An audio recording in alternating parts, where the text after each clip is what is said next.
Evening 5 o'clock மீன்களுக்கெல்லாம் சாப்பாடு போடலான்னு மாடிக்கு போகும்போது தான் ஒரே ஒரு ஃப்ரிட்ஜ் பாக்ஸ் ஓப்பனில் இருந்துச்சு. அப்போவே புரிஞ்சுக்கிட்டேன் உள்ளே இருக்க மீன்கள்லாம் இறந்து போயிருக்குன்னு சொல்லி. அதே மாதிரி எட்டி பார்த்தா எல்லா மீன்களும் இறந்து போய் தான் இருந்துச்சு. கொஞ்சம் யோசிச்சு பார்க்கும்போது தான் அந்த ப்ராப்ளம் எதனால் வந்துச்சுன்னு நோட்டீஸ் பண்ணேன்.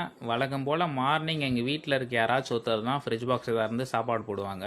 அப்போது சரியாக க்ளோஸ் பண்ணாமல் விட்டுட்டு இருக்காங்க. காற்று அதிகமாக அடிச்சனால மேலே இருக்க டோர் வந்து பறந்து போய் வேறு இடத்துல விழுந்துட்டு இருக்கு. இதனால டேரெக்டாக சன்லைட் வாட்டரில் பட்டனால டெம்பரேச்சர் அதிகமாகி மீன்கள்லாம் இறந்து போயிருக்கு. ஆனால் ஈவினிங்க நான் போய் தண்ணியை தொட்டு பார்க்கும்போது தண்ணி ஹீட்டாகவே இல்லை. நான் இது எப்படி கண்டுபிடிச்சேன்னா, ஃபீமேலோட ஸ்டொமக்லாம் பார்த்தீங்கன்னா பிளாஸ்ட் ஆகிருக்கும். ஜென்ரலாக இந்த மாதிரி டெம்பரேச்சர் வாட்டரில் இன்க்ரீஸ் ஆச்சுன்னா ஸ்விம் பிளாடரில் இருக்கிற கேஸஸ்லாம் வெளியே வரத்துக்காக இந்த மாதிரி வெடிச்சிட்டு வெளியே வரும். ஸோ இதை வச்சு புரிச்சுக்கிட்டேன் வாட்டர் கொஞ்ச நேரத்துக்கு முன்னாடி ஹீட்டாக இருந்திருக்கு, இப்போ தான் ரெடியூஸ் ஆயிருக்குன்னு சொல்லி. அண்ட் நெக்ஸ்ட் இந்த டேங்க்ல இருக்க மைனஸ் என்னன்னு பார்த்தீங்கன்னா, எந்த பிளான்ஸுமே இருந்திருக்காது, வாட்டரோட லெவலும் கம்மியாக இருந்திருக்கும். இதுக்கெல்லாம் காரணம் அந்த டேங்க் ஓட்டையாக இருக்கனால நான் உள்ள ஒரு பிளாக் கலர் ஷீட் வச்சிருக்கேன்.